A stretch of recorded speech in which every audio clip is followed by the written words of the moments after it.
Oh, baby, can't you see? There ain't no place I'd rather be than watching dirty movies in that happy room with you, sitting on that mattress in the corner, eating Chinese food.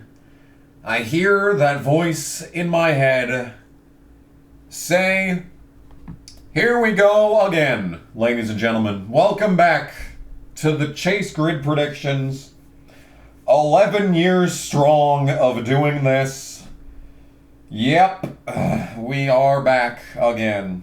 I am extremely depressed and borderline suicidal, but that doesn't have anything to do with NASCAR, but I just thought I'd point that out for posterity's sake. And Chase Briscoe is the most recent Cup Series winner, and I did not watch a single lap of the Southern 500. It's been an interesting, as you can see by this section down here, it's been an interesting year for me. On a personal, professional, basically on every level, it's been a very interesting year for old Kamikaze Games. So, why don't we just do something that resembles normalcy and do some Chase predictions, but you should know by now, it's not just the Cup Series, it's the Xfinity Series, and it's the Truck Series. Holy moly macaroni. And yes, as always, I did the truck predictions already because they start their championship. Well, this year wasn't that early. It was only 1 week earlier than the Cup Series. Of course, you've got Xfinity, which has 3 entire races until their chase is set. But yeah, let's just go back in time and find out what I predicted for the 2024 Truck Chase. Can you believe I did not pick the winner of Milwaukee correctly? Spoilers. But anyway, yeah, take it away, past Kamikaze. Alright, hello, this is Kamikaze in the past, specifically on August 23rd, 2024. And we are going to be doing the truck predictions in this section.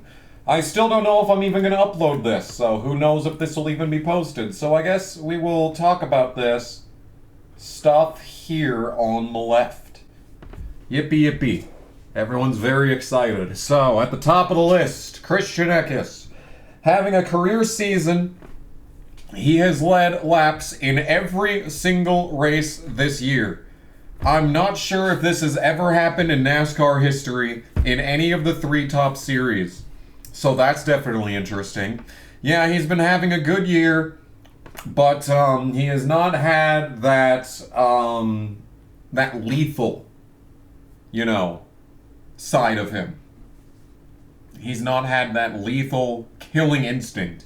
He's won a couple of races. In fact, he won 1 race without getting past on track a single time, and he led every single lap. That was quite a fucking moment in time, to say the least. So, that was the one time this year he's had a killer instinct. Other than that, he's let some get away. So, will this be when he decides to actually amount to something? We're just going to have to wait and find out. Rumor has it he's going to be moving to Xfinity for Colleague next season.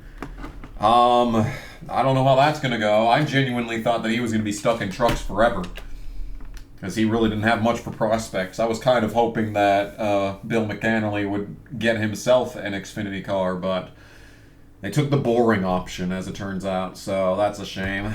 Next up, speaking of shame, next up is Corey fucking Heimbot 5000. He just exists so much. Now, where Christian Eckes has failed to be a lethal killing machine when it comes to winning races, that's what Corey Heim's been for the last 2 years. It's been incredibly boring. Whenever he has a good race, he's basically guaranteed to win. Some track types like road courses or Martinsville, it's basically guaranteed that he's just going to walk to the win. Mostly because he's got the best truck in the entire field and the best crew chief in the entire field in Scott Zipadelli. Zipadelli alone, if they put him with Tanner, or even Tanner Gray, but Taylor Gray. Taylor Gray would look like Corey Heim. If they put him with Tanner Gray, he might have made the fucking chase. What a sad sack of old sacks Tanner Gray is. Can we just fucking take a moment to just consider just how awful you have to be in your 3rd year in the Truck Series on Tricon Garage, the team that's won how goddamn many races in the last 2 years, and you don't even make a 10 truck chase when there are maybe 10 competitive trucks every week? What are you doing? What are you doing with your life? You should go back to college like Drew Dollar. Anyway, Corey Heim will probably make the Final Four. Then you got Grant Enfinger, my favorite driver in the Truck Series by far. There's really slim pickings in the series. Who's even my 2nd favorite driver in trucks? Probably Raja Karuth, and I don't even really care for him that much. That's some good diet dew. Grant's had a terrible season because he's on fucking a CR7, which is called CR7 and not CR9, even though the team has never had the number 7 in the Truck Series. So that's interesting. But anyway, Enfinger's existing, and he will probably exist in the chase. Maybe he'll do good at Bristol, but Eckes and Heim are in that race, so... And Majeski, for that matter. Speaking of, Ty Majeski, he is still in the Truck Series, even though his talents are way better suited for the Xfinity Series. He'd have a few wins in the Xfinity Series by now if it weren't for his terrible season in the 60 Roush car.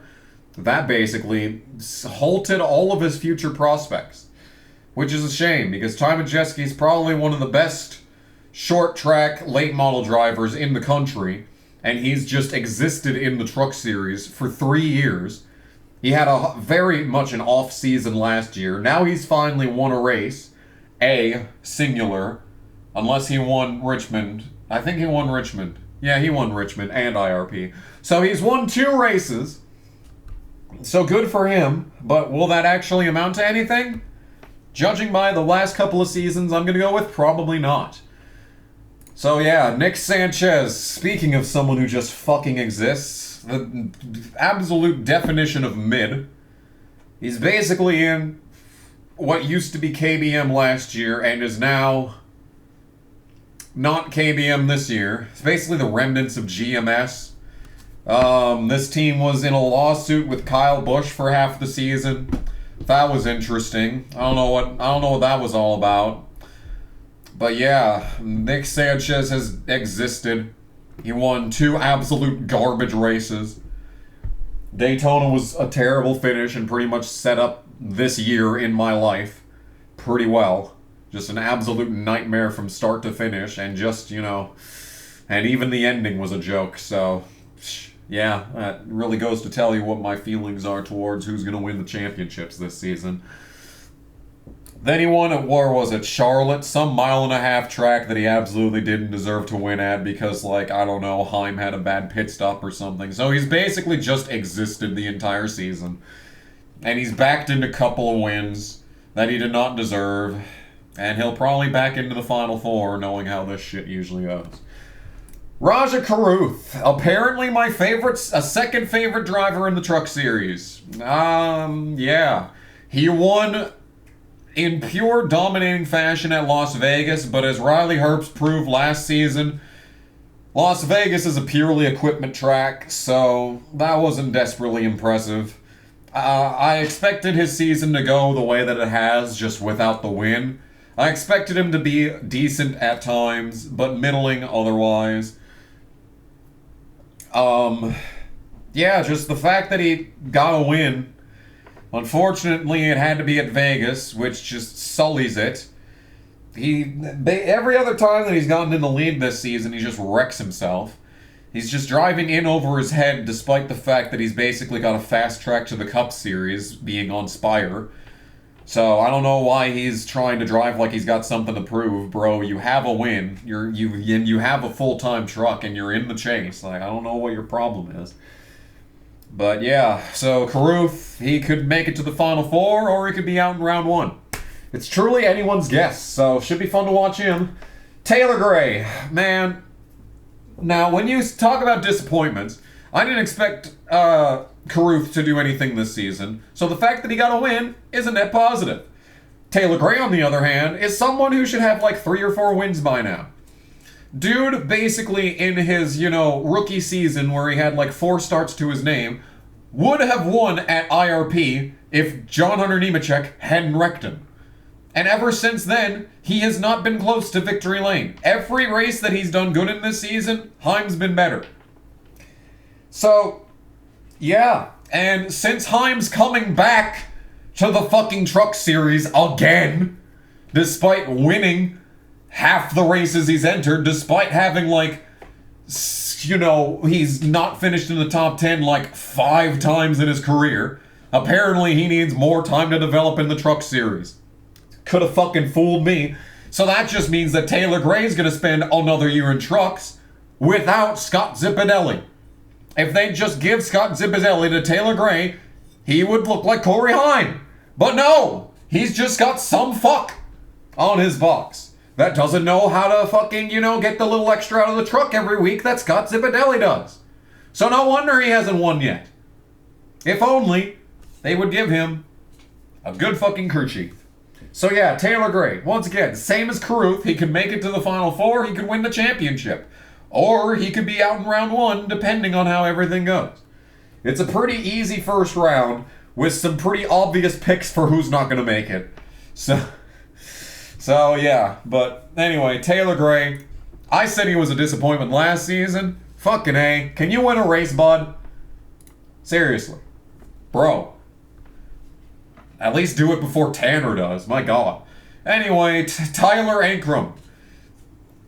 Now, when it comes to people who are the definition of mid, if you look up the word mid in the Webster's Dictionary, 2024 edition, even if you looked it up in the 2021 edition, every edition since 2021, you would see Tyler Ankrum's name, just as the pure definition of mid.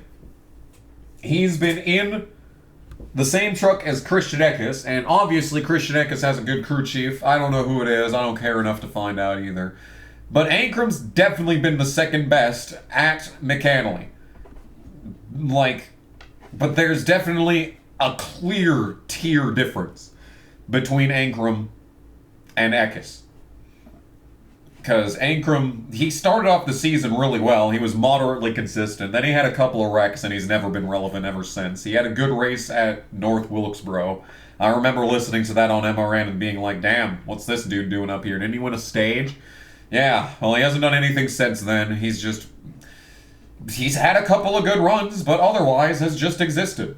This would have been the year of all years for him to get back into victory lane because he somehow has extended his career longer than Brett Moffitt's, despite winning a singular race versus Moffitt winning should have been 3 championships, and I will fucking stand by that statement. But yeah, Ankrum exists, and I don't know, and once again, he can make the Final Four. He can fucking be on round 1. The Truck Series is probably the most interesting that it's been all season if you were to just take these two out.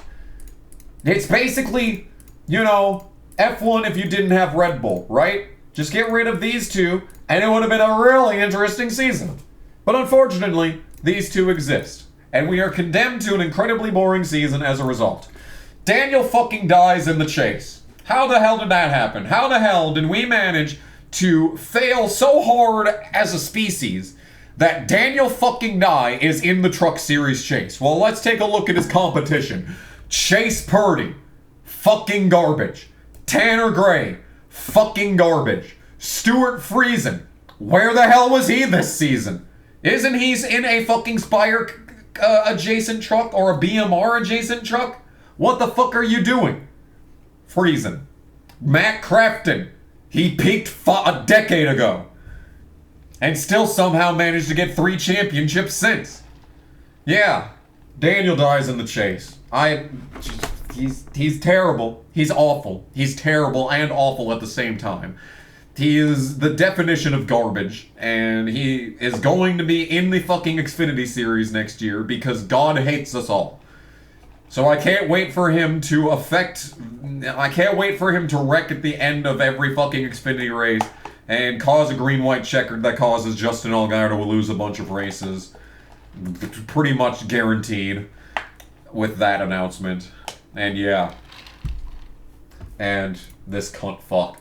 So, Milwaukee, Bristol, and Kansas. What a set of tracks. Milwaukee is drop-dead boring. Bristol is sometimes good, but other times it's the worst truck race of the season. And Kansas. Kansas is a terrible track. I think I made this, like, a month ago, and I predicted that Dye would knock Tanner Gray out of the truck chase. That was a prediction that I made all the way back then. So, I don't know what this is going to be, so hopefully I can make a good argument for this shit. Alright, so I'm giving Milwaukee to Heim because duh. I'm giving Bristol to Eckes because he should have fucking won it last season, and if he had won it last season, he would have been the champion. But because everything fucking has to suck the maximum amount at all times, he didn't. Thanks, Heim, you fat fucking whore. Now, if I'd written this after Majeski won both Richmond and whatever the fuck place that I don't remember where they were at, but I know he won. No, that was Richmond that he won. The other place was Richmond was the one I didn't watch. IRP was the one that I did watch. He won both of those races, and if I'd written this after that, I probably would have made him win this race. But the thing is that Eckes has something to race for. I guess Majeski does too. But like Eckes has to think that he should have won this race last year, and he should be the defending champion coming into this event. So I have to, and the fact that he was so good at fucking Nashville, and he was good at Richmond too, but he just, you know, didn't have the killer instinct that, like I said, the fucking killer instinct. So he needs to find that killer instinct, and he'll do that by winning at Bristol. Now, Raja Carruth. So here's my argument for him winning Kansas. Kansas is very similar to Las Vegas. Now, it's not entirely an equipment track, but Carruth has gotten, I think, 2 poles this season outside of Vegas, so 3 total? Something like that. He's had a couple of good races.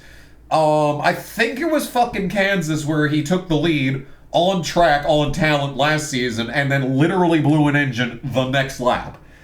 So once again, redemption. And to get him into the next round, that is how I think he's going to do. Now, I obviously have Majeski moving on, Enfinger. Enfinger you could insert or take out. Sanchez I have moving on because of his points bonuses. Ankrum because he should be consistent. And this fucking dumb bitch I have moving on. That means that I have Taylor Gray and Daniel Dye not making it. I mean, this one's obvious, I really don't have to elaborate, but Taylor Gray, I think he's going to drive in over his head. He's clearly at a disadvantage versus Heim. If Gray's going to have a good race, Heim's going to have a better race. And I think that there's a good shot that Gray overdrives his truck in all 3 of these races trying to grab the win and overextends himself and ends up doing something stupid and cost himself a bunch of points. That's pretty much how I see that going. Pretty much guaranteed. And yeah, Talladega, Homestead, Miami, and Martinsville. What a fucking round in the chase that is. Well, just about anything's possible in this one. Let's find out how the next round's gonna go. Boom. Alright, so ever since the chase began in the Truck Series in 2017, the Talladega winner has not been even a full-time driver. You know, besides the times that, you know, besides Spencer Boyd and besides Matt DiBenedetto. And then that one year it was Lassard. The point I'm trying to make is that someone that was in the chase has never won at Talladega. I think that changes this season because it's Nick Sanchez.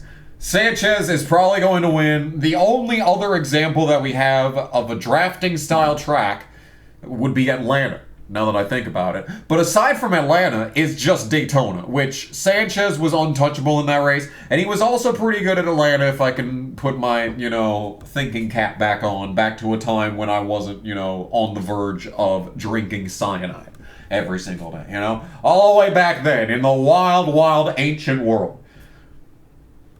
I'm assuming Sanchez is going to win this because there aren't any good part-time drivers this season. I mean, of course, we have to wait until the entry list comes out because anything's possible. Any number of drivers could lose their, contracts between now and then. Guys that we think should be in there. Maybe they'll finally fucking fire Chase fucking Purdy over at Spire, but, he's single-handedly funding, the all-star truck for leeches to get into constantly, Yeah, the Spire Truck Series program is a fucking joke. Anyway, I wonder who's going to be in the 91 truck for that race. Probably fucking Jack Wood, because nothing good in the entire universe can ever happen.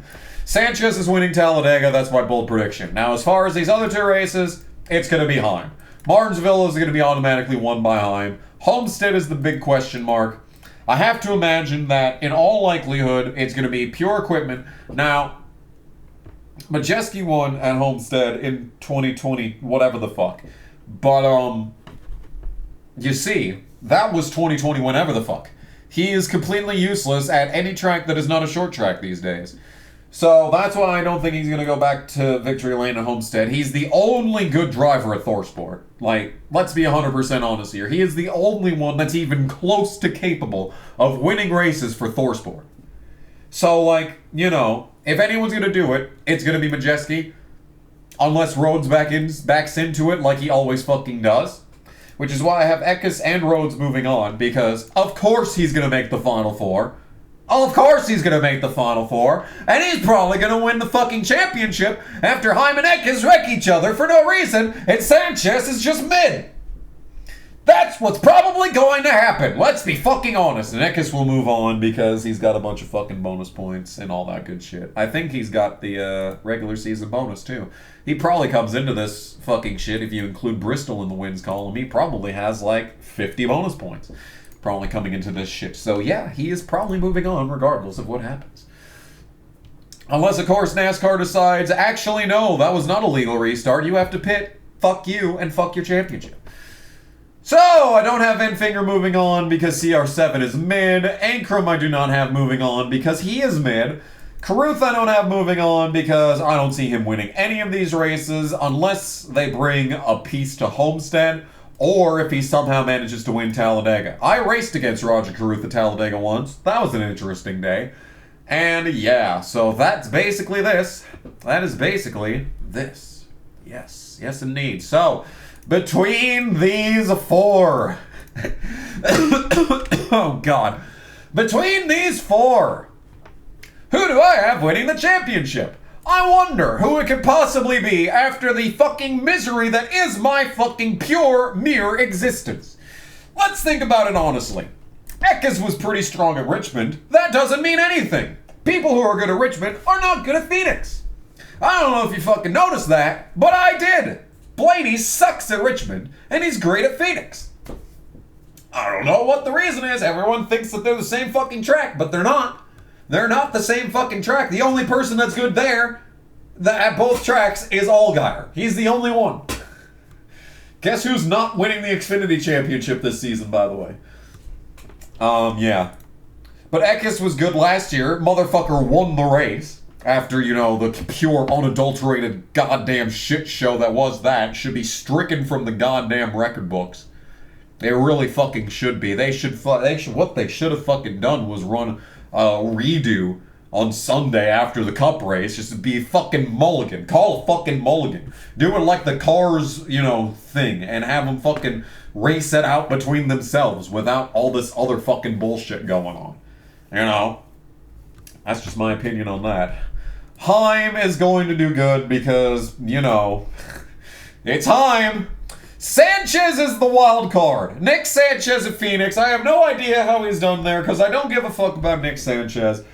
But I would have to imagine that if he made the Final Four, he would be driving in over his head, trying to overcompensate for a car that isn't as good as Heim's. And he'd probably end up eating shit like Majeski did in 2022.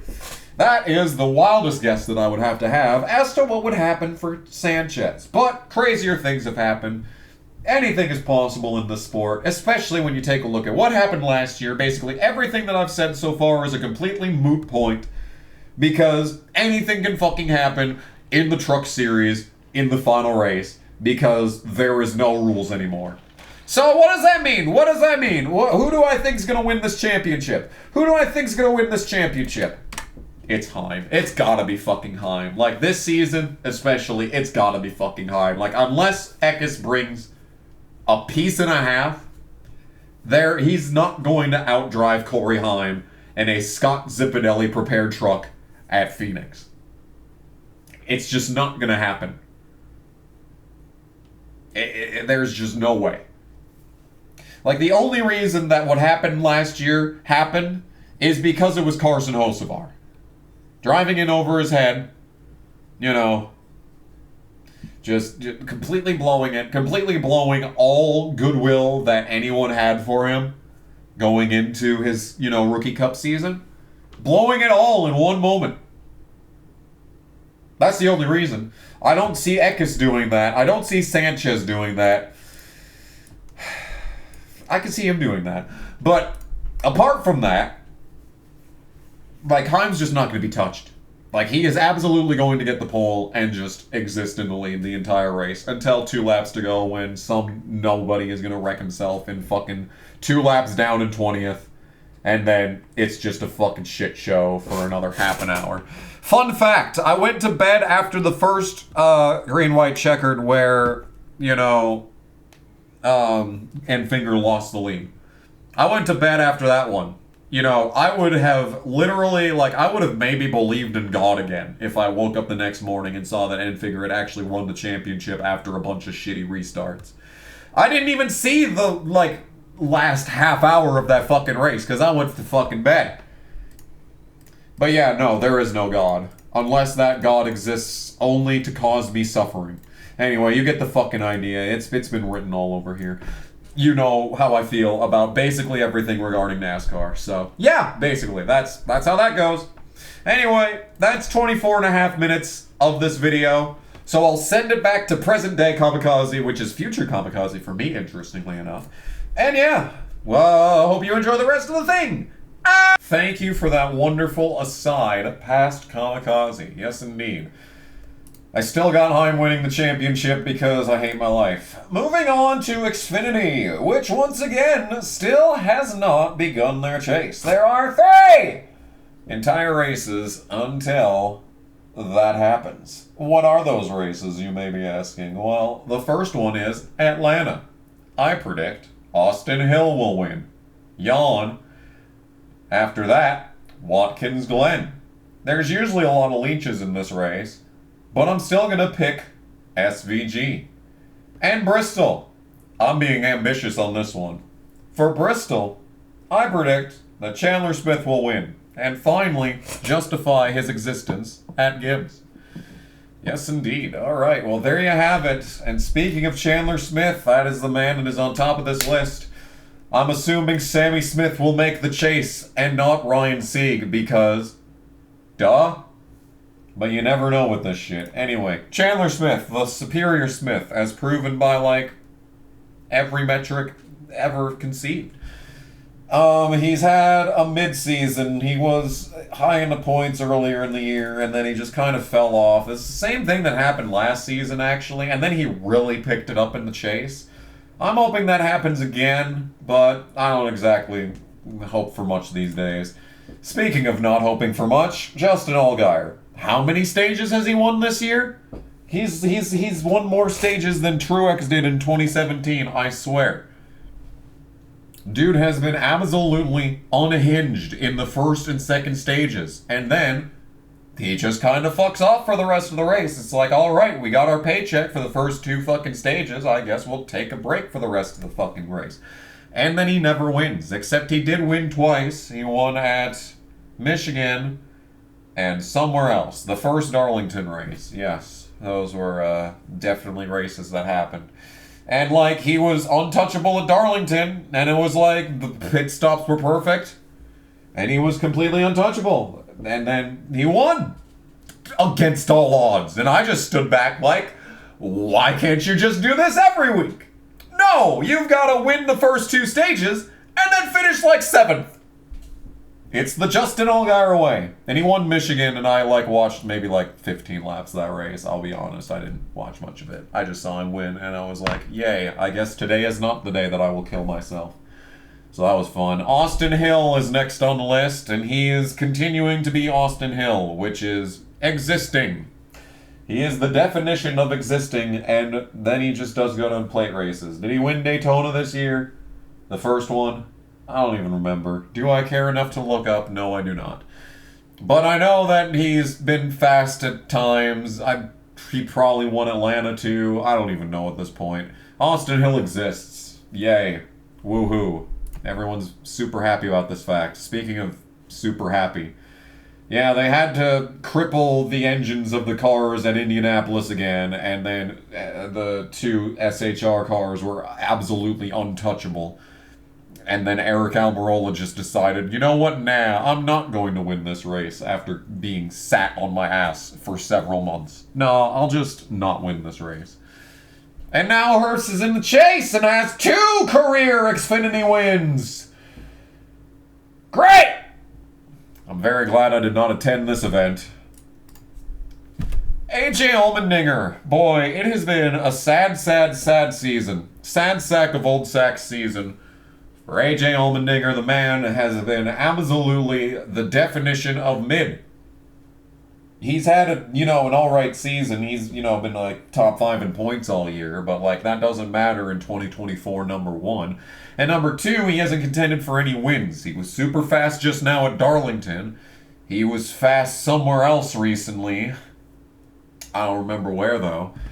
But like, and then on the road courses, where he is supposed to be the best to ever do it in Xfinity, he's just been laying over for his rookie teammate. And it's been depressing. I feel so sorry for AJ. He deserves better. Will he get better? Well, you saw my Watkins Glen prediction. So the assumption is no. Then you got Jesse Love. Now, this has been probably the strangest character in the field. He's got a grand total of ARCA for experience coming into this season. And then sometimes he's just a god. He started off his career with 2 straight poles, or was it 3 straight poles? Like, bruh, this is his first. He is a true Xfinity rookie. He did ARCA and a couple of truck races. Never touched an Xfinity car until this year. And he got a win at Talladega, and that kind of sucked. But it was way better than fucking Brennan bitch-ass Poole winning, so, But, at times, Jesse Love is, like, really good and, like, running top 5. And, like, he had, like, 3rd place speed at Phoenix earlier this year. That really, gets the old noggin jogging when it comes to the championship. But recently, he's kind of fell into a slump of just being, like, a 15th place car every week. The visceral nature of Jesse Love kind of collapsed after the early parts of the season. He's had some good paint schemes this year. That's all I really know about Jesse Love. And RCR as a whole is kind of mid in Xfinity because Austin Hill's been worse than usual. So, yeah. So, Jesse Love. He is not loving it lately, but at least he has a win. Sam Mayer. Motherfucker has done nothing but wreck this year. He has had the most tumultuous season that I've ever witnessed. And then he goes out and wins Texas by like a centimeter over Ryan Sieg because what the fuck is going on this year? But other than that, Sam Mayer has just either had like a 5th place car or finished in the garage. It's just not been good. He's not making a case for being a cup driver, I'll be honest. He had a great season last year. He got, 4 wins? 4 wins last year, I think. Bro made the Final 4 and whatnot. Like, what's he doing? What is up with this man? It's like Junior Motorsports as a whole is kind of a joke.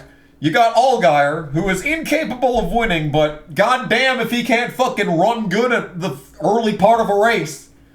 Goddamn if he can't turn a race-winning car into 7th place. Then you got Sam Mayer, who has winning speed a lot of times, but then he just wrecks for no reason and DNFs. Then you got Sammy Smith, who's barely making the chase over Ryan Sieg.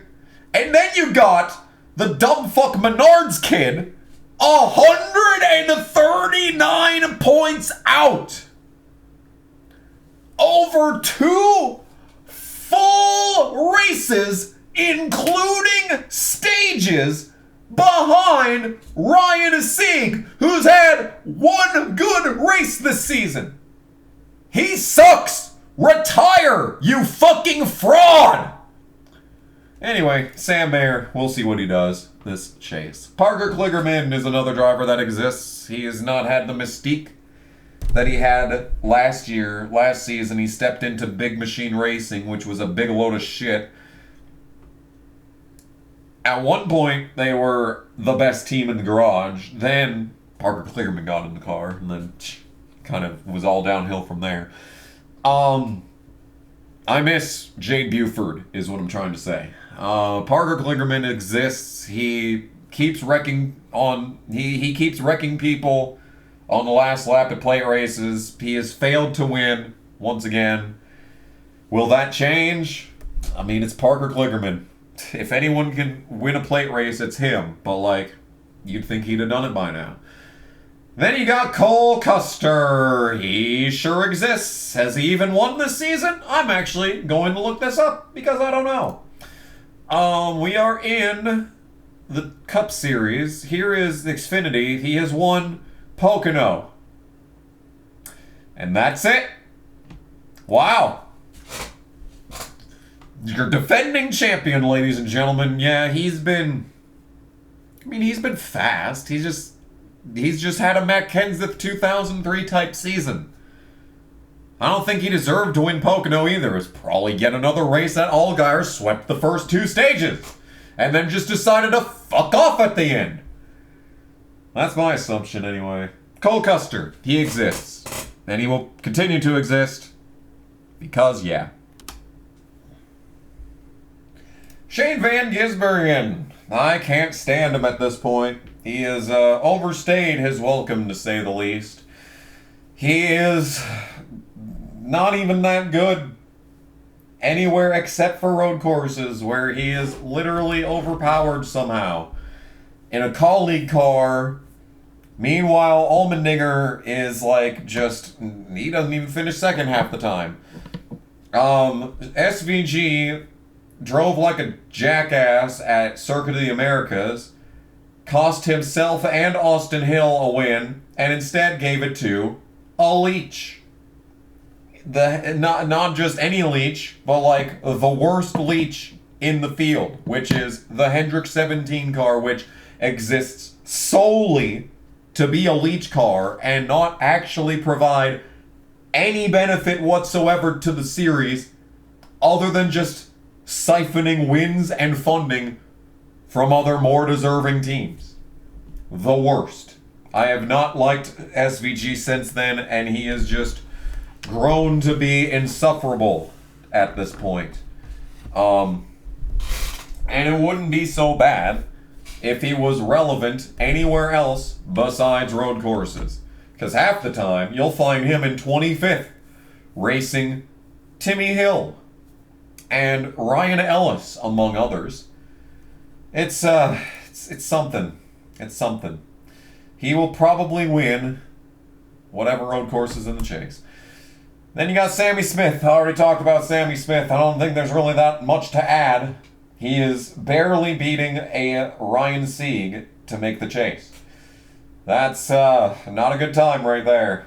Not a good time. Speaking of not a good time, it is no secret that I fucking cannot stand Sheldon Creed because he did not deserve the 2020 championship.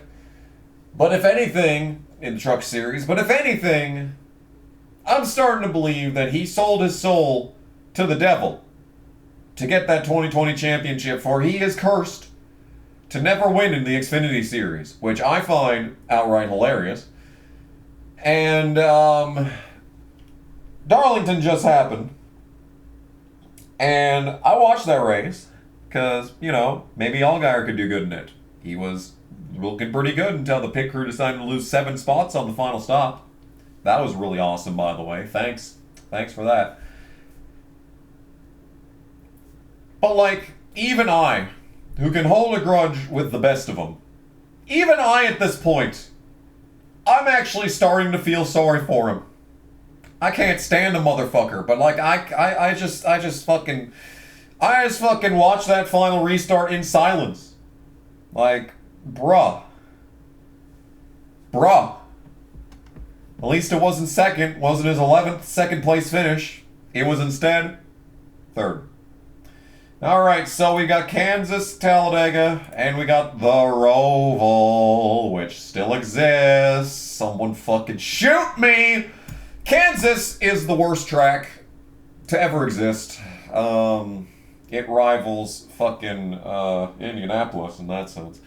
And the fact that nothing good ever happens here, ever, like, I can't remember the last time something good happened at this fucking track. I'm not looking forward to it. Then you got Talladega, which there really does not need to be a plate race in the Xfinity Chase. It's not necessary. Like, why do we have to go to Talladega twice in Xfinity now? I thought that was just a 2020 thing. But no, they just keep bringing them back. Fuck it, I suppose. And then you got the Roval, which, awful racetrack. Who could possibly win there? Speaking of who could possibly win, who could possibly be advancing in the 2024 Xfinity Chase? Let's find out together. Okay, so I've got Cole Custer winning Kansas. After just realizing that, you know, he has won exactly 1 race so far this season, this is starting to look like not a great call. But I'm actually going to keep it because, for some reason, Kansas is very similar to Homestead, in that it's really an outside line track. So, if you perform well at Homestead, which Cole Custer, if you haven't forgotten this, if Custer had finished 1 position better, or Hemrick finished 1 position worse in the 2017 Phoenix Chase race in Xfinity, Custer would have been the 2017 Xfinity champion. An untouched one at that. Because it was unhinged how far ahead he got out in that fucking race. So yeah, basically. And I don't know. Have they been to Kansas this year in Xfinity? I don't fucking know. Talladega, I'm giving to Parker Kligerman. I mean, it's got to happen at some point, right? It's got to happen at some point. He has lost. He has found a way to lose at a plate race. How many different ways? Just like wrecking someone trying to wreck him wrecking someone else, him just outright losing on pace. He's just found so many different ways to lose these races. Maybe it'll change. I don't know. Speaking of change, AJ Allmendinger is undefeated at the Xfinity Roval race. He has run it 4 times, I'm pretty sure. And he has won all 4 times. Shane Van Gisbergen is literally a cheat code. He's just got like God mode on his car and whatnot. And this race and the Roval, probably very reminiscent of a street course. You know, aside from the oval part. Probably very reminiscent of a street course. Well, there's a lot of elevation changes actually in the Roval. But like, with the tight, you know, the big walls and the tight corners. Very reminiscent of a street course. But AJ Allmendinger is undefeated at Charlotte in the Roval, in Xfinity. And he won the Cup race at the Roval last year. Like, it's not like AJ is just like shit, you know. He's still doing decent. He's still running top 5 at every road course. Alright? It's just... he just needs something to give him the edge. And if it were to rain, I don't know if that would maybe even make it worse for him. I think SVG has more experience in that, but like, you know what I'm trying to say. You know what I'm trying to say. I'm trying to manifest this. I'm sorry. I have Chandler advancing. Who do I not have advancing? Oh, I don't have SVG advancing. Okay, there's another reason. SVG is gonna run like 30th at Kansas, okay? Talladega, coin toss. He could win, he could finish last. I'm assuming he gets caught up in a wreck and does badly. At that point, he has to win to advance at Charlotte. I'm thinking that the pressure is either going to get to him or to the team. He's going to blow a corner, or the team's going to, not do good on a pit stop. Allmendinger's going to win. And that's just the way it is. Okay, who else is not advancing? Sammy Smith. I mean, he can barely beat fucking Ryan Sieg. What's he going to do in these races? Also not advancing. Jesse Love. Painfully, I have to say that Jesse Love will not advance. He was untouchable earlier this season, and he could win Talladega. He could probably, good chance he wins both stages there and maybe points his way in the end.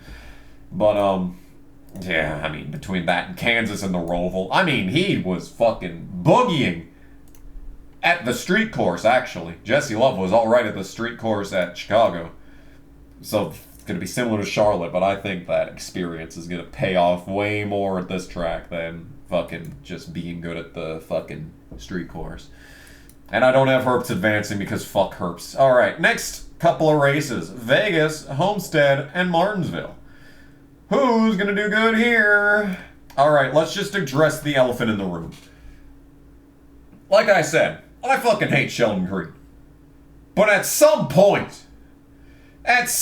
fucking point, I mean, the stars have got to align.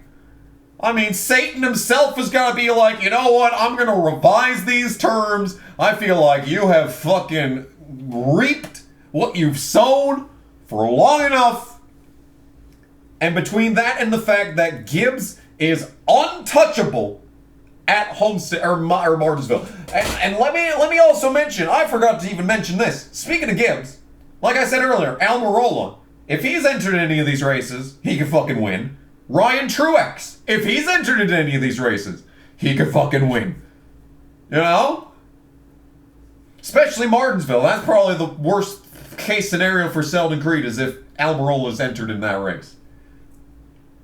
Because Almirola's probably going to win it again. And then you got Ryan Truex, who somehow has won 2 races this season, at not only, getting another win at Dover, which was kind of shitty, and then also winning at a plate track, which was, pretty shitty as well, because the race was over in turn 1.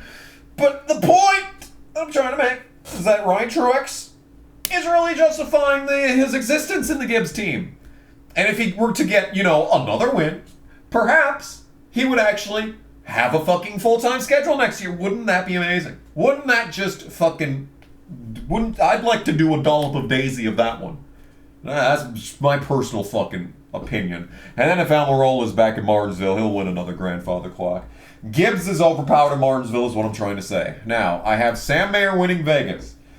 He's got to put a race together at some point. Allgaier will be fast at all of these races. Every single one of these races, he will probably win every stage, except for the last one. So just on all these fucking bonus points alone, that's going to launch Allgaier into Phoenix to end this shit. So that's why he's advanced. Sam Mayer, on the other hand, he needs a win. He needs a win to make the Final Four. And I think... if he is going to justify making a move to the Cup Series next year, which has kind of been the rumor, it's kind of been 50-50. People are saying that it's a done deal. Other people are saying that it's not happening because he sucks so much in Xfinity. I don't know, dude. I don't know. But if he were to get a win, get into the Final Four, have a shot at the championship, maybe it would raise his stock just a wee bit, just a wee bit, and maybe get him back going there. Now, Custer back at Homestead. Now, Sam Mayer could win that race too because he was really good last year. But, the thing is that Cole Custer is so fucking good at Homestead. He's so good. And, Stuart Haas has been overpowered this year. I mean, actually, they're pretty much the same as they were last year. Really not a whole lot of changes, but like they are not a whole lot of changes compared to last year. Motherfucker won the championship last year. Come on. Yeah, I mean it's difficult to call it against him. I mean, Allgaier was really good at Homestead last year. Jim Pullman finally made him a fucking setup that wasn't absolute AIDS. You know, that was nice. And then once again, how the fuck Allgaier doesn't have a fucking Vegas win at this point is beyond me. And he won in Martinsville last year. I mean, shit. Anything's possible. Now, as for who's not advancing, Parker Kligerman, he's not going to advance. Allmendinger, I mean, he's going to have a feel-good win in this race, and then he's back in the Cup Series next year because does anyone care at this point? I certainly don't. Chandler Smith, if he could advance... Okay, ladies and gentlemen, if Chandler Smith can advance, he is... Vegas is a good track for him. Homestead, he ran really well in the Sam Hunt car. I don't remember how he did last year. Martinsville, he kind of sucks there, which is a shame. But he's in a Gibbs car, so that'll give him a bit of a boost. Maybe boost him into the top 10. If he can advance, he can win the championship because he was the only person even close to Allgaier earlier this season. And last season, in the spring race, he should have fucking won! In a call league car! Chandler is good at Phoenix. Now, is he going to be able to perform under pressure? I don't know. If he could just win one of these races in advance and win one of these races in advance and whatever... You know, maybe win all 3 of these races and get a bunch of bonus points. Chandler's gotten better at road courses too. That helps. But if he can fucking advance, and like we all know how overpowered Gibbs is at Phoenix, but, and this is a big but, all right? I'm talking the entire Kardashian family with the size of this butt. JGR wins once every year at Phoenix. When's the last time that they swept Phoenix? I don't know. It's been a minute. It's been a minute. Chandler already won earlier this season at Phoenix. That alone lowers the odds. And something else that I forgot to mention regarding Phoenix is that what was I going to say? Fuck my ass. For some reason, the people who perform well in the spring race at Phoenix usually do a lot worse in the fall race. Something about Phoenix over the entire course of the season. People who are good earlier in the year aren't as good in the late part of the year. So that's interesting. That's interesting. Oh, by the way, Austin Hill is not advancing. Just in case you were wondering. Just in case you were on the edge of your seat wondering, oh man, he doesn't have Austin Hill advancing to the Final Four? Oh. If anything, it's probably going to be coming down to him and Creed again at Martinsville. That'll probably be, you know, he'll fucking not be a dumb fuck like he was last season and cost both him and his teammate a shot to advance. You know, it very well could happen. You know, we could see fucking, you know, Creed and Hill lining up on the front row again. And Creed just fucking sends it for no reason. And he dies, and Chandler lines up on the outside of the second row and is collected in it, and they both don't advance. And then Allgaier wins again, of course. You know, traditions. It could happen. I don't fucking know. This video's going on for way too long. Who do I have winning the Xfinity Championship? We have spent a half an hour on the Xfinity Series. Let's just move on. So with this Final Four, Sam Mayer, Cole Custer, Creed, Allgaier. It's the same Final Four as last season, except Creed is in, and whoever was in it last year is not in it. I don't even fucking remember. So let's take a good gander at this fucking group. Okay, Sam Mayer, making the Final Four for the second time. He had the experience of sucking in the Final Four last season. You know, I don't remember how he did in Phoenix earlier this year, but I don't care. Sam Mayer, I mean, if he wants to make it to the Cup Series, bro probably wants a championship. Because he didn't do anything, you know, in the Truck Series because it was never full-time. He was straight into Xfinity, where he continued to do nothing until last year. And then this year happened. So, yeah. But if he can make the Final Four, he can put all that struggles behind him. If he makes the Final Four, he's probably wrecking, let's be honest. But you never know. Cole Custer, he won the championship last season. It was boring. Boring and stupid. And it kind of broke, you know, a lot of things when that happened. Because now he's going to be a Cup driver again next year, inexplicably. Did they say that there was going to be 2 cars for the Haas factory team? Whatever the fuck that means. Just call it Haas CNC. Bring back the OG team. Dude, and bring back the number 66. Does anyone know who's in the other car if there's another car? I already know what's going on in Xfinity. It's stupid. Fucking bitch-ass Creed's gonna go there and not win any races for that fucking team, too. Isn't it a team of herps and fucking Creed? Goodness gracious. Boy, that's fucking sad when you fucking got a when you got a 2-car team in the Xfinity Series. And you have 2 drivers, and the one with the most wins on the organization is Riley fucking Herbst. That's a fucking sad state of affairs right there. Anyway. Cole Custer, is he going to win the championship again this year? Yeah, probably. Just to overcomplicate things even more. Then he'd be a 3-time fucking Xfinity champion. You know, it's a weird thing in the Xfinity series where, like, people like to win back-to-back championships. And Cole Custer could do it. I mean, I see no reason why he couldn't. I don't remember how he did earlier this season at this track, but once again, it doesn't actually matter that much. That's some good water. Anyway, will Custer win another championship? Yeah, there's a good chance. Then you got Creed. God damn it. Then you fucking got Creed.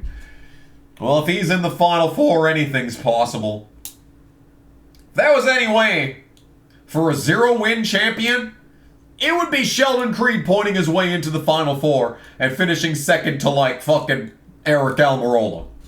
Like, let's be honest, ladies and gentlemen. Sheldon Creed has a chance to give us a 0-win champion. Like, to do what Daniel Hemrick couldn't. It could happen! Oh, it could happen! I think that would be funny. As much as I would hate it, I think it would be funny if that was what happened. But at the same time, no. I don't remember how Creed did earlier this season he was racing fucking Jesse Love fucking side by side when the fucking Allgaier died for no reason. Speaking of. So yeah, Creed was good earlier this season, but that, you know, who knows if that actually means anything. It's a Gibbs car, he'll be fine. And then, once again, Justin Allgaier in the Final Four. I mean, even if I wasn't just fucking being, fucking, I don't know what the word I'm looking for is. If I was just not being a fanboy right now. Not being biased. Biased was the word I was looking for. Even not being biased right now, the dude has how many fucking bonus points? Isn't he the points leader right now? Who's the points leader in Xfinity? Where is Xfinity points? Let's go to this screen to see it down here. Oh, would you look at that? It's Allgaier by half a race. Oh, he's going to get 15 more bonus points. Yeah, he doesn't have enough of those already. How many bonus points does he have right now?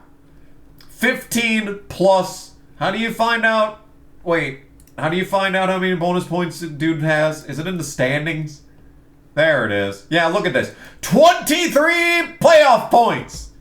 He has won 13 stages this season. Are you insane? So you add a further 15 bonus points to this, and any more stages that he wins between now and then, you're looking at upwards of fucking 45 bonus points. I mean, unless he pulls an Allgaier and fucking dies for no reason at one of these races, he's probably making the final four. And that's important for a reason. Because he did not win in the spring. He should have won. He had the field covered. It wasn't even close. But just mysteriously, he loses a tire. Not just any tire. Not the right front tire from using too much brakes. Not, any other tire, but the left rear. The tire that takes the least amount of wear at Phoenix. He lost the left rear. Ladies and gentlemen, Justin Allgaier is winning the 2024 Xfinity Championship. Okay? It's because he is too fucking good here. He has won the spring race at this track, and he has won the fall race at this track. He beat Cole Custer to win the fall race one year. I remember that.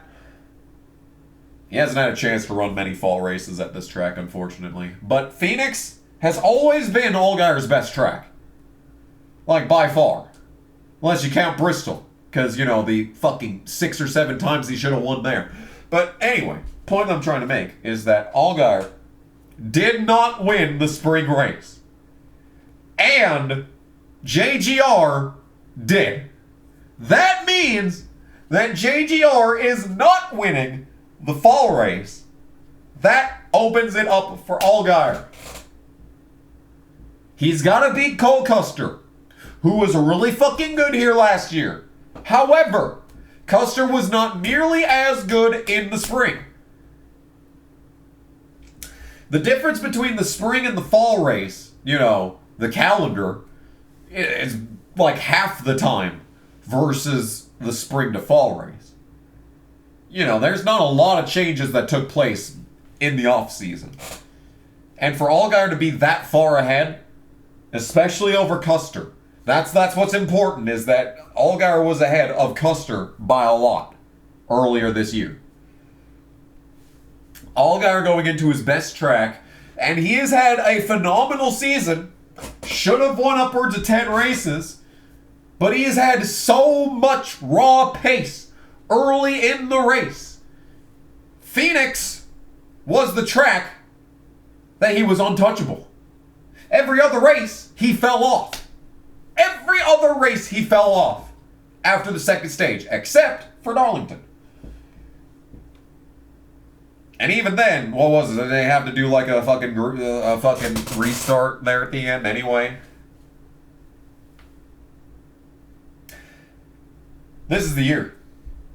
Ladies and gentlemen of the audience, this is the fucking year. Justin Allgaier is winning this championship. He's got to make it there. He's got to survive. But he has just had the most raw pace out of anyone in the Xfinity Series field all season. He just fucking forgets how to drive in the second half of the race, and his pit crew fucks their own ass on the final stop every single time. But if Allgaier can have a clean Phoenix race and finish what he started in the spring, it's going to be hard to beat him. Or is it? Because he's made the Final Four how many fucking times and still has no championship? Oh my god, we're an hour into this video and we have made it to the Cup Series. Let's fucking discuss what happened on Sunday. Chase Briscoe won. I did not watch the race at all. I was asleep. I woke up. I checked Twitter. It was around 40 laps to go, and the 2 tweets that I saw said, Kyle Larson has led over 200 laps in this race. And the other tweet said, final pit cycle's over. Hamlin is like 7th, and he has the best tires. Will he catch Larson? And I was like, damn, I don't give a fuck. So I just went back to sleep. And then I wake up, and Chase Briscoe won. I wake up to several notifications of people telling me congrats. I'm like, congrats for what? Motherfucker. Congrats that Larson won. Congrats that the fucking ginger bitch is the fucking regular series season champion.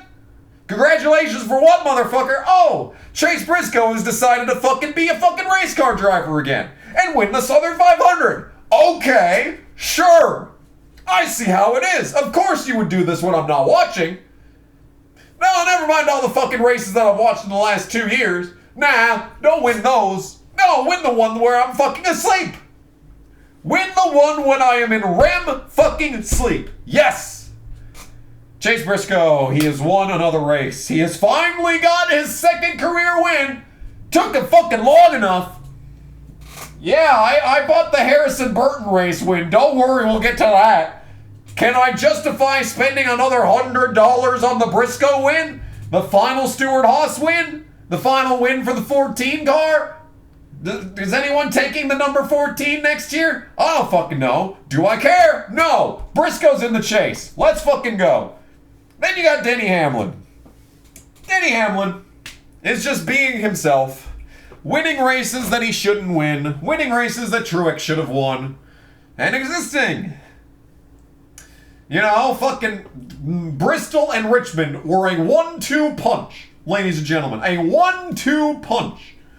That if I wasn't already depressed, ladies and gentlemen, did you know that they penalized Hamlin for tearing down the engine at the shop before giving it to NASCAR to inspect? Ladies and gentlemen, if NASCAR knew that, they would have absolutely DQ'd Hamlin at Bristol. And Truex would have a fucking win. Guess what they did not do when they found out that TRD disassembled the engine before sending it to NASCAR for post-race inspection? They penalized Hamlin 75 points. A, that's completely arbitrary. And B, why don't you DQ him? We saw an IndyCar this year that they fucking took away a win 3 months after the fucking race ended. You are perfectly capable of doing this, NASCAR. Hamlin should have had that race win stripped. Because for all NASCAR knows, they fucking took out, a fucking, a K&N Pro air filter that gave an extra 70 horsepower to Hamlin at Bristol. But we'll never know. We'll never fucking know because NASCAR had no idea that they disassembled the engine before sending it to inspection. Anyone else? If it was Elliott finishing second, I guarantee you they would have DQ'd Hamlin. They fucking DQ'd the top 2 finishers at Pocono for having pieces of fucking tape on their nose. But they won't DQ them for disassembling the engine outside of NASCAR before they got the fucking engine. Yep. Denny Hamlin is back in the chase. Who cares? I certainly don't.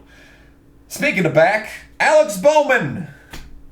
Bro, he won at the street course. Huh? What the fuck are we doing, guys? Why is Alex Bowman winning? I thought he was supposed to be the one at Hendrick that sucked. He kind of is, actually, come to think of it. Yeah, Bowman won, and then he basically went on to do nothing else. It was just a total fluke.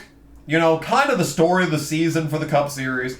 Bunch of complete fluke winners. Bowman is one of them. He should not be in the chase unless he was in the top 16 points. In which case, yeah, sure. But Bowman winning really throws a monkey wrench into the Hendrick equation.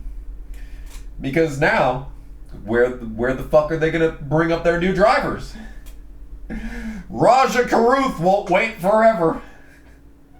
Because apparently he's got a fast track to the Hendrick Cup Series team. Yeah. I said a while back that Alex Bowman would be the driver of a Junior Motorsports Cup team. And I guess Junior Motorsports did not get a charter. So, yeah, basically, that's not happening. So, I guess Bowman's just going to exist in the 48 for a few more years and maybe back into a couple more wins. You never know. You never know. Oh, speaking of backing into wins, here's another driver who should not be in the chase. What the fuck? Hey, remember how Kansas nothing fucking good ever happens there? You remember that? You remember how I said that earlier? Fuck off. What a pile of shit. Fuck that race. Fuck my life. Christopher Bell is still racing in the Cup Series. He has, what, 2 wins this year? He hasn't won in a while.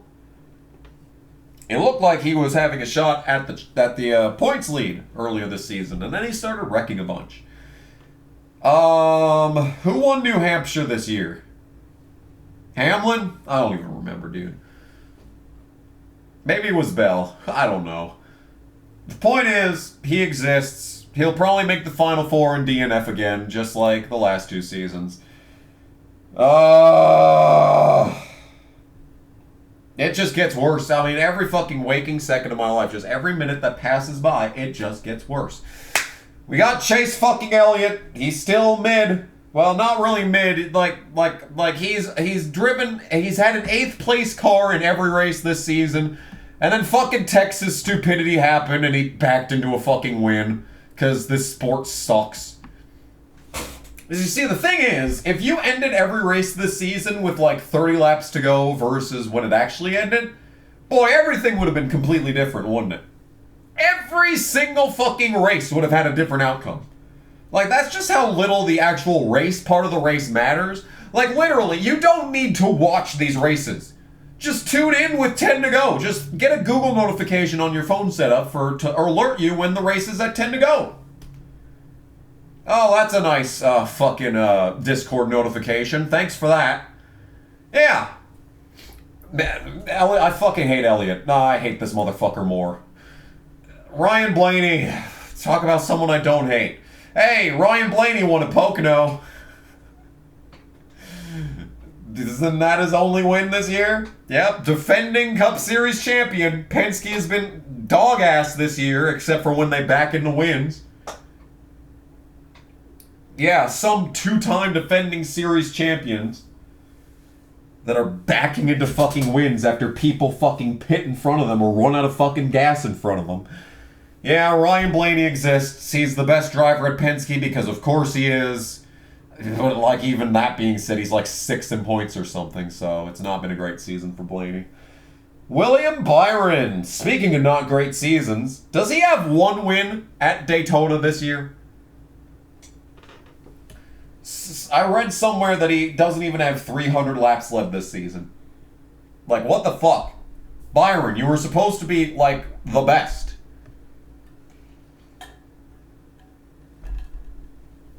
I don't know what changed for Byron. He was cooking last season. And he probably deserved to win the championship, if anything. But, he's just took a step back this year. He's still better than Elliott, of course. I mean, that doesn't take much effort. But, like, well, even then, he's just had some shit races. When's the last time that he's led? Like, it's been a minute. Byron's kind of sucked this year. It's a shame. Brad Keselowski won a race this year. Another instance of someone that should not have fucking won but did win. Yeah. Keselowski won. He probably should have won like twice this season. He absolutely fucking should have won Texas. Fuck off. But, yeah, he's been, he was doing really good, and then he won, and then he disappeared. He's been relevant occasionally ever since, but not so much. Will he do anything in the chase? Maybe he'll win Talladega. I don't know. Or maybe he'll fucking die at Talladega, and this cunt fuck will win again at Talladega. Who fucking knows?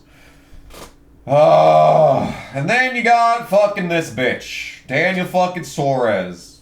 Fucking biggest waste of space in the entire Cup Series. This includes Austin Cindric. I mean, dude is so irrelevant in every race. Every fucking race you've ever watched. He's completely and utterly irrelevant. But thankfully he won a 3-wide photo finish in Atlanta, and we'll never see the end of that. We'll never see the end of that. So he can continue to finish 2 fucking full races behind his teammate in points for the next fucking decade. At least Chastain didn't make the chase. That's funny. God fucking damn it. God fucking damn it. The pain never ends. It never ends! And then you get good days, like Harrison Burton winning at Daytona. That was stupid. Too bad, I already made a video about that. By the way, even if I watched Darlington, I probably wouldn't have made a video about it, because I made the Austin Dillon video purely in defense of him. Like, I didn't even want that to be my comeback, but I had to make the video. And then I made the Harrison Burton video just to be a bookend for the first Harrison Burton video from 2020. That's the same reason that I made a bookend video for Justin Haley winning the 2019 Daytona fucking July race. I made a bookend short on that one. It was a shit video. I could have done better. But I was starting to get depressed at that point, so it's a wonder I got anything done. Kyle Larson! He didn't win yesterday, so good. Thumbs up to that, but thumbs down to basically everything else. I watched him be mid at Indianapolis in person, and then I did not watch him win at Indianapolis. And as a matter of fact, I slept for that race as well. But point I'm trying to make is that Larson has done nothing. He's won a bunch of races this season, but he has done nothing but piss me off this season.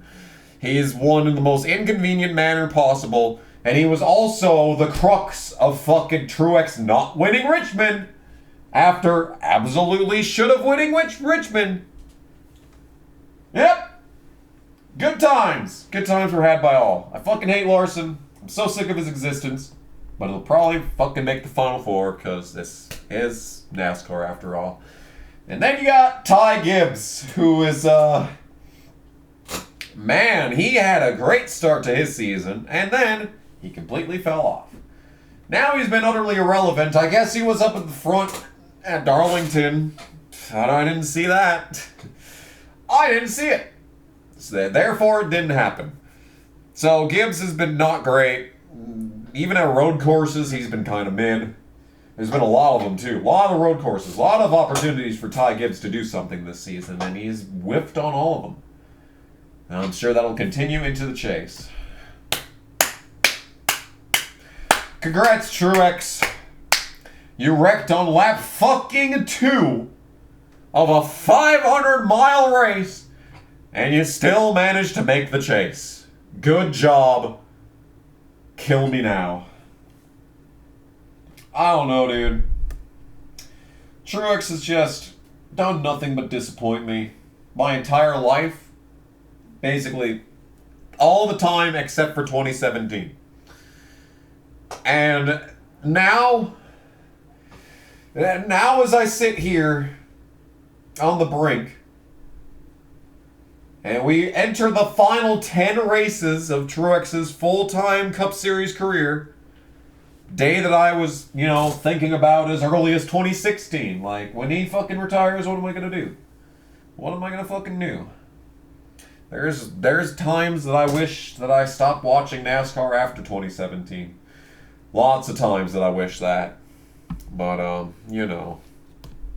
as I've said a few times this year, the only way to justify any of the suffering that I have been put through, not just in NASCAR, but in general, for the last, well, if we're talking NASCAR, the last 3 years, but if we're talking just this year, then the past couple fucking months, the only way to justify all this suffering is if Truex makes the Final Four and wins the fucking championship in his final full-time race.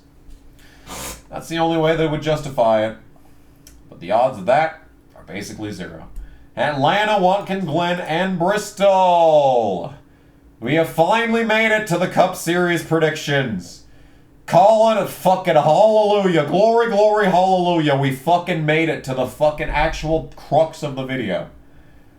Atlanta, Watkins Glen, and Bristol. Atlanta's a plate race, anything can happen. Watkins Glen is a road course, so a Hendrick car is going to win. And then Bristol, it all depends on whether or not they bring the good tires for that race. But they're probably going to be bitch boys and bring a fucking diamond tread shitty wheel to that fucking race. Who's going to advance? Let's find out together! Boom. There you go. Here's your winners. Logano's going to win Atlanta because, of course he is. Byron is going to win Watkins Glen because he was untouchable there last season. I highly doubt that that's going to change. And like I said, he's been pretty mid this year. You know, Daytona 500 hangover or something. I don't know. But he is still good at road courses. He's still fast at road courses. He's always been good at the Roval. He has a win at Watkins Glen. I mean, Watkins Glen is just basically a guaranteed Hendrick win. I mean, it's just take your pick.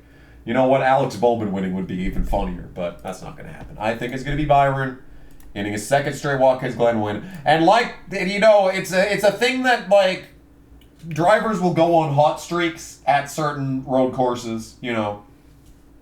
Drivers will go on hot streaks at road courses. And Byron won last year. I see no reason why he wouldn't win this year, too. Unless Larson wins, which is, you know, has just as good of a chance as happening. You'll notice that I do not have a Bristol winner. I wonder who's going to win Bristol. I think that Chris Buescher is going to win Bristol. He's going to go in with no pressure. No pressure to perform, especially if they bring the shitty tire. I mean, if it's going to be a night race, and if they bring the shitty tire, I mean, it's just basically going to be, you know, it's going to be nothing like the spring race. So that tells me that it's probably going to go to Buescher to kind of mirror his 2022 season. So I have Danny Hamlin advancing because of... Who do I not have advancing? I don't have Bowman advancing because Lamau, it's not happening. And then 3 very obvious picks for who's not going to make it. I mean, I really don't have to justify this. It's pretty cut and dry. This is the easiest round. I mean, out of all these series, this is the easiest round to pick. Trucks is tough. I'm not liking these picks at this point. At this point, I'm not liking these picks. Xfinity, I've got some pretty wild predictions for this, but I'm reasonably confident. This fucking first round, though, give me a break. Easiest fucking picks of my life. So that leaves us with Kansas, Talladega, and Charlotte. I mean, boy, I wonder how those races are going to go. A guaranteed 23XI win, a guaranteed... Well, I mean, nothing's guaranteed at Talladega anymore. I mean, a guaranteed fucking, you know, okay. Reddick. There you go. There's my fucking picks. No, those are not my picks. I have Ty Gibbs winning the Roval. Okay, hear me out. Hear me out on this one, folks. Ty Gibbs, good on road courses. I would give him Watkins Glen if it wasn't for the fact that Hendrick Motorsports exists. The Roval, on the other hand, has so many different factors. So many different factors that could play into the Roval race. Bell has a win at Charlotte. Okay? That's a Gibbs car.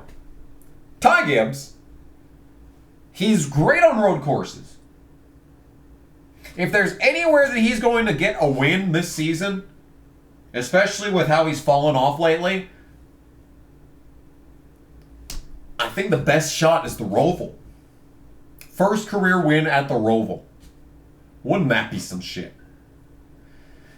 Now, you'll notice that I don't have a Kansas or a Talladega winner.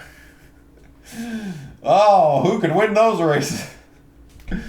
Kansas, I'm going to give to Bubba Wallace because he qualified well at Darlington. He ran well at Darlington, and then he died. Kansas is a guaranteed 23XI win. If it's going to be either of them, let it be him. Fuck me, let it be him. Talladega, on the other hand, I mean, there are so many question marks going into Talladega. Anything could happen. McDowell could have won. Fucking Harrison Burton won. Maybe Harrison Burton gets career win number 2 after getting knocked out of the chase. I don't fucking know. I don't think a chase driver, at least of these 12, is going to win Talladega. And I don't know if Bowman would, but like, I do not have the feeling. I got a feeling that a chase driver is not winning a Talladega to make up for the fact that a chase driver is going to win a Talladega in the Truck Series. So yeah. Who do I not have advancing? I do not have Keselowski advancing. Like I said, he has done not a whole lot since his win. He's been better than Buescher, but he's not been good enough to advance on points. I also don't have Truex advancing because... yeah. I don't have Briscoe advancing. He could win any of these races because he's a fucking Chad. But at the same time, no. I mean, he did... Darlington, like I said, Darlington, Homestead, Kansas... outside line tracks. I mean, Briscoe was fucking good at Darlington from what I've read. He was like top 5 all race.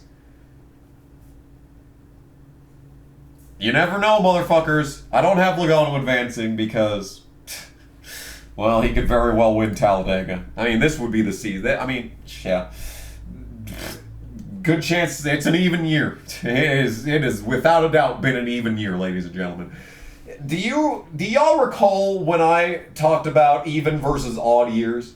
How every even year, my life is pure fucking misery and suffering? 2018, 2020.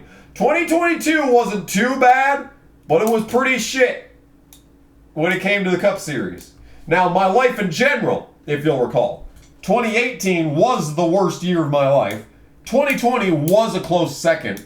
The way that 2024 is going, very good chance that 2024 becomes the new worst year of my life. And I don't know if I mentioned this before, but I thought for a long time that 2024 was going to be the best year of my life. Especially considering how everything was going leading up to Indianapolis 500. How everything was going. Like, I had everything figured out. I got a real job. I got a wonderful boyfriend that I thought loved me. Nope. Nope to the boyfriend. The job that I have, I'm still happy with the job. I will say that much.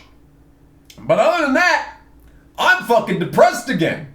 I'm borderline suicidal again. Hey, it's 2020 again. Yeah, 2024, not looking... And the reason that I thought that 2024 was going to be the best year of my life is because 2004 was like the best year of my childhood because I moved next door to my best friend. Okay, like, give me a fucking break. Like, it does not get better than that. Then, 2014 was the best year of high school that I had. I mean, it was a good time. 2014 was, I mean, NASCAR was boring. I mean, it wasn't. I wasn't watching. I was working every fucking Sunday.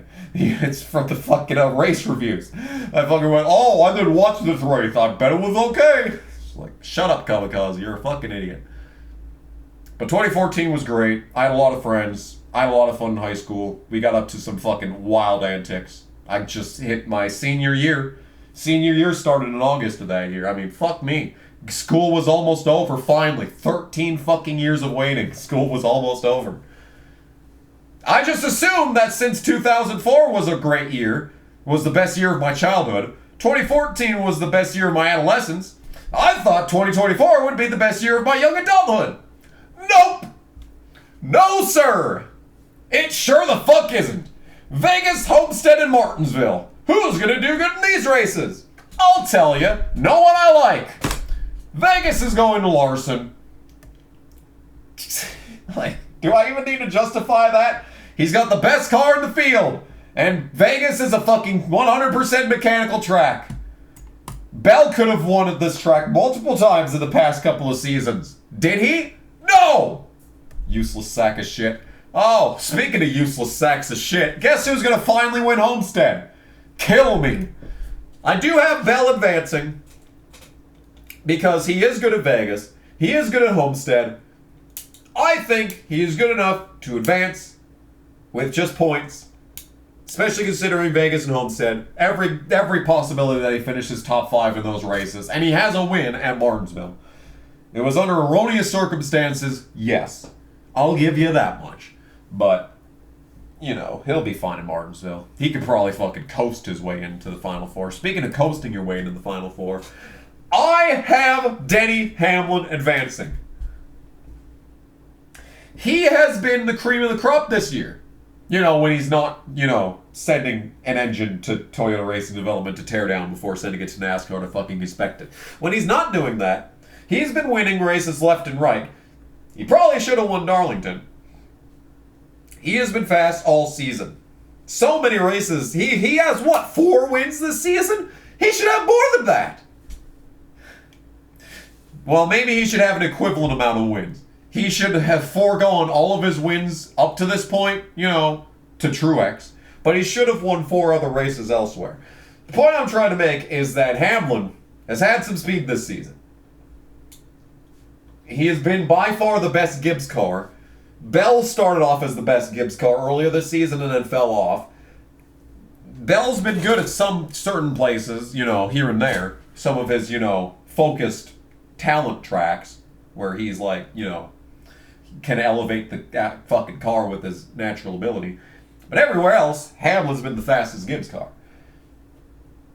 It's hard to not assume that that's what's going to happen. Hamlin advancing. Now, for who's not advancing, Ty Gibbs. I mean, Vegas he could do good. Homestead maybe. Martinsville, Him winning the Roval would do a lot for confidence, but I think it would keep him right there on the cut line, and I don't see him out driving Bell or Hamlin to make the Final Four on points. Ryan Blaney, he's been the best Penske car, like not even close. And boy howdy, he did not deserve to win the championship last year, but he still advanced to the Final Four and won the championship. Yeah, that happened. So, but I don't think that they're going to be able to elevate, like, he's what, the only Ford in the Final 8? Damn. I mean, Ford could put all their resources into him and slide their way back into the Final Four, but I just don't see it happening. Vegas, I mean, yeah, the Ford disabilities is really going to show through there. Homestead, he did good there last season, but has he really been good there historically? Now, Martinsville. Blaney's always going to be fast in Martinsville. I mean, that's just his fucking wheelhouse. But, like, I mean, to be able to make up these lost points, and he doesn't have a whole lot of bonus points going into this, I mean, he doesn't have a lot of bonus points at all. Who's to say he even advances into the round of 8? Like, let's be honest. Blaney, it's tough. Now, Larson's advancing. Byron, I don't have advancing because he's been not good this season. And I don't have Elliott advancing. He's got a fair number of bonus points, but as you can see, he's not doing anything throughout the rest of the chase. So he's not gaining any more bonus points. Byron has just been mid this year. Elliott has been better than mid, but still tantalizingly close to mid. That's not good enough to advance into the Final Four. Elliott has not been fast enough to win actual races this season. He could do good in Martinsville. I doubt he wins Vegas. Homestead, once again, doubt he does good there. Yeah.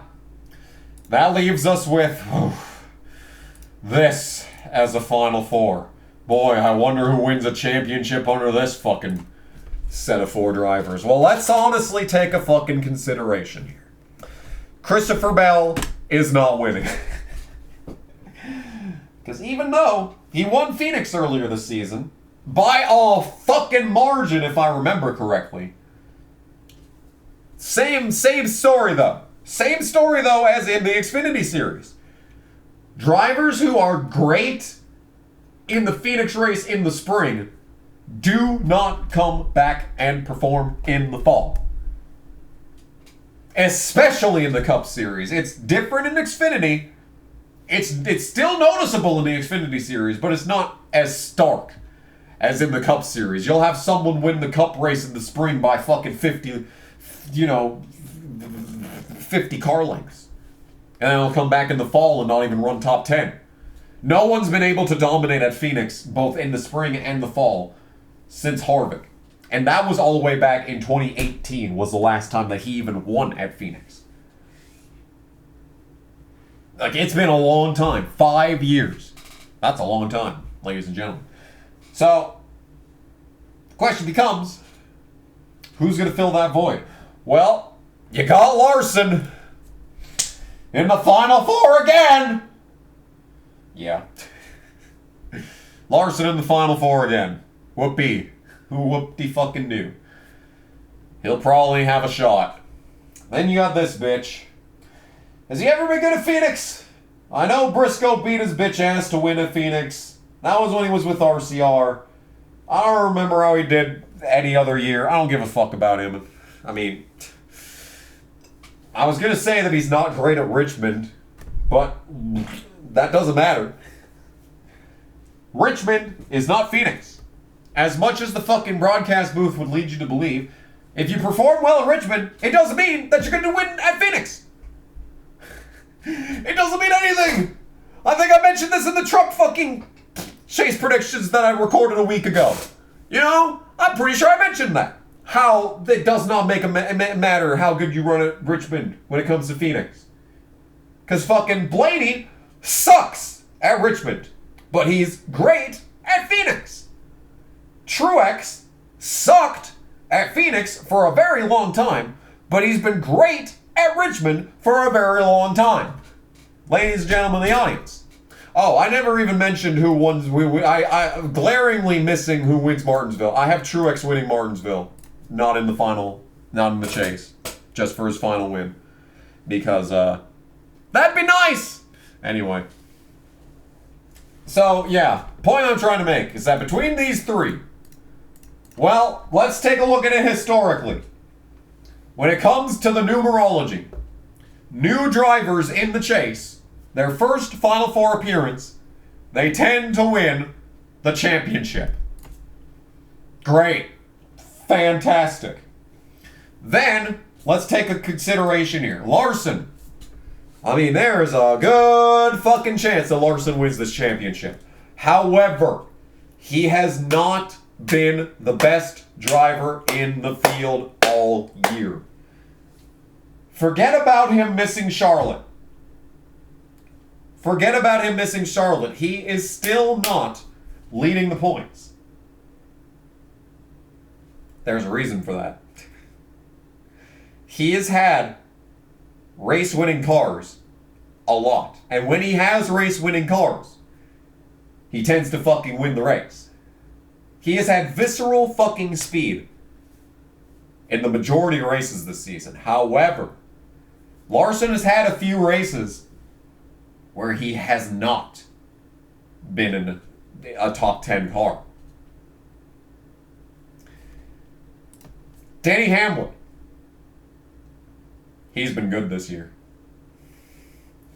Denny Hamlin has been good this year. He has been in the Cup Series. What is this? His 18th full-time season? 19th since he got in the Cup Series in 2005. After Jason Leffler got fired. Putting cars on the pole. Winning the Bud Shootout in his rookie season. Winning the Bud Shootout before he even got a Cup win. That was a moment. I mean, I know it's a plate race and all, and like Dale fucking Jarrett was up there in 2006. His competition was Dale Jarrett. And y'all remember Yates? Oh, those are good times. Denny Hamlin. He has been so close. So many fucking times. Dude has put in the work. Dude has struggled. Phoenix used to be one of his best tracks. The biggest problem for Hamlin is that he will not be the only Gibbs car in the Final Four. And one of his cars is as well. That's going to be a lot to weigh on Denny Hamlin's mind. As a team owner, not only are you trying to chase a championship, but you're also trying to chase a championship for your team. Fuck. I don't want to be that. I don't want to be that. But you know what? Denny Hamlin, is supposedly incapable of performing under pressure. And yet, doesn't he have 56 career Cup wins? Are you insane? 56 Cup wins? Denny Hamlin is an all-time great. Not just... I'm not mincing words. He is a first ballot Hall of Famer. By far. He is a first ballot Hall of Famer. And you know what would launch him headfirst into the Hall of Fame? A Cup Series championship. I don't know why. I don't know why I think Hamlin's going to win the championship. But if you've noticed, over the course of this season, nothing matters. Like I said earlier, you could have watched every race this season, and if you turn it off with 30 laps to go, you watched a completely different season. You watched a completely different season if you turned it off with 30 laps to go. I think that stupidity is going to transpire this year. This year, it's been building up. I must be going insane because I thought that Denny Hamlin just blinked at me in this fucking picture. I swear to fucking God, like, I just looked over to the right and, like, I swear that he just blinked at me. I must be going insane if I'm making this fucking pick, like, just that alone. This season has been stupid. A bunch of drivers have won races that absolutely should not have won races. Kansas fucking sucked ass. Like always. Like always! No, that wasn't Kansas that Logano won. It was Nashville. Either way, it still sucked. Kansas still sucked. That race fucking blew ass. There should not have been a final fucking restart. That was fucking stupid. Fuck off. Another race that Truex should have won this year. Anyway. There has been stupidity upon stupidity. Stupidity on top of stupidity this season. It has been a very, very, very stupid year. And you know what the one thing that would be more stupid than Reddick winning a fucking championship? Is Denny Hamlin rolling into Phoenix and winning a Cup championship. Like I said, like, he can't perform under pressure. He has 56 wins. He has won races he absolutely should not have won. He should not have won Bristol. He should not have won Richmond. I'm sure he won somewhere else he absolutely shouldn't have. Who won Dover? Was it Hamlin? I think it was Hamlin. I don't care. Point that I'm trying to make is that if his team car is also in the Final Four, and he himself is in the Final Four, maybe there gets to be a point where there is so much pressure from every direction that it kind of tips the table back over, and we do a full 180, and we get back into the calm, cool, and collective zone. The calmest and the coolest and the most collected that you could possibly be. I think Denny Hamlin is winning the 2024 Cup Series Championship. I may be insane, but we'll see, won't we? Thanks for watching this video. Yet another feature-length